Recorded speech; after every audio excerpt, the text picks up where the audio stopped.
Saudi అరేబియాలో ఘోర ప్రమాదం జరిగింది. మక్కా నుంచి మదీనా వెళ్తున్న యాత్రికుల బస్సు అర్ధరాత్రి డీజిల్ ట్యాంకర్ను ఢీకొట్టింది. ఈ ఘటనలో 45 మంది అగ్నికి ఆహుతయ్యారు. మృతుల్లో ఎక్కువ మంది హైదరాబాద్కు చెందిన వారిగా గుర్తించారు. కాగా హైదరాబాద్ నుండి ఉమ్రా యాత్రకు బయలుదేరిన 54 మందిలో 4 కారులో ప్రయాణించగా 50 మంది బస్సులో ప్రయాణించారు. వీరంతా మక్కాలో ప్రార్థనలు ముగించుకున్న అనంతరం మదీనా వెళ్తున్న క్రమంలో ఈ ప్రమాదం చోటు చేసుకుంది. దీనిపై పూర్తి అప్డేట్స్ మా ప్రతినిధి రంజిత్ అందిస్తారు.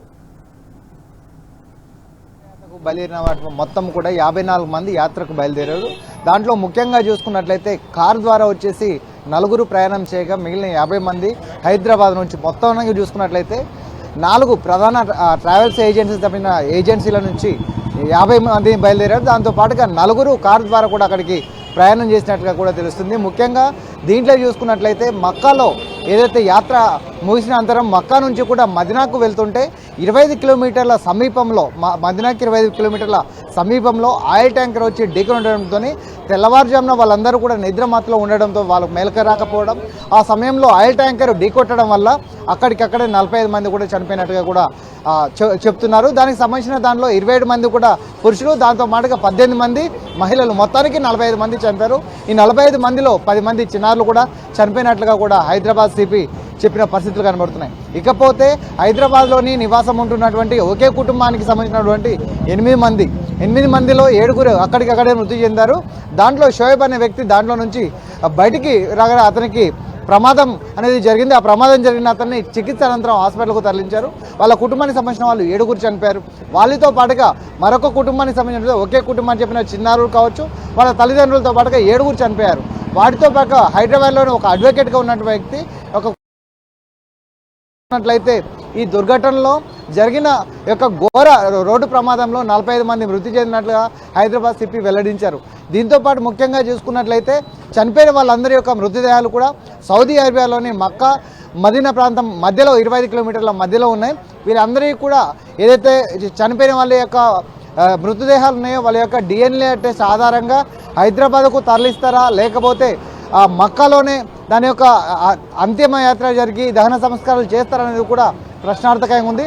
దీనికి సంబంధించినటువంటి ఎమ్మెల్యే మజీద్ హుసేన్ మాట్లాడుతూ కూడా దాని యొక్క వివరాలు అనేది పూర్తి వివరాలు కూడా ఇంకా ప్రభుత్వం నుంచి కూడా రాలేదని చెప్తున్నారు.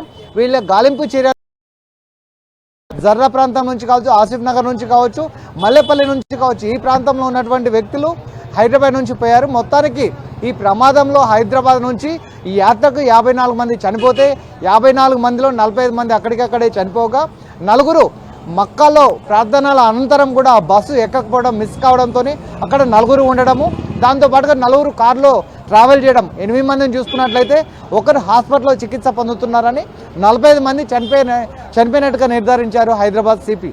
దీనితో పాటు వారి యొక్క మృతదేహాల యొక్క పరిస్థితి చూసుకున్నట్లయితే మొత్తం కూడా ఏదైతే దహనమైపోయిన దాంట్లో కూడా మృతదేహాలు కాలిపోయినాయి. వాటి యొక్క వివరాలను కూడా వెల్లడించడానికి సౌదీ అరేబియా నుంచి ప్రభుత్వ అధికారులు ఇప్పటికి కూడా ఎలాంటి వివరాలను వెల్లడించలేదు. దాంతోపాటు హైదరాబాద్కు సంబంధించిన వాళ్ళ వివరాలను టోల్ ఫ్రీ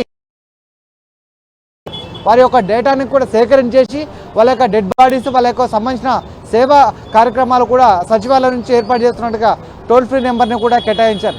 దాంతోపాటుగా ఇప్పటికీ కేంద్ర ప్రభుత్వం నుంచి కూడా విదేశాంగ సంబంధించినటువంటి మంత్రి ఏదైతే ఉన్నారో ఆ మంత్రి కూడా దాని యొక్క పూర్తి సేకరించిన అనంతరం సౌదీ అరేబియాలోని వాళ్ళ ప్రభుత్వంతో అనుసరించేసి ఆ మృతదేహాన్ని హైదరాబాద్కి తీసుకురావడమా ఆ యొక్క వివరాలను కూడా వెల్లడించే ఉంది. దీనిపైన ఏది ఏమైనప్పటికీ హైదరాబాద్ నుంచి యాత్రకు పోయిన ఉమ్రా యాత్రకు పోయిన వాటిలో 45 మంది చనిపోయినట్టుగా కూడా నిర్ధారణ అయింది. ఇకపోతే మిగిలిన యొక్క షోయబ్ అనే వ్యక్తి యొక్క పరిస్థితి కూడా ఏ విధంగా ఉందనేది కూడా మనకు తెలియలేదు.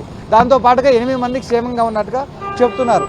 ఇది సౌదీ అరేబియాలోని బస్సు ఘటనలో జరిగిన యొక్క ప్రమాదం యొక్క వివరాలు. కెమెరామెన్ మధుతో రంజిత్, టీవీ న్యూస్, హైదరాబాద్.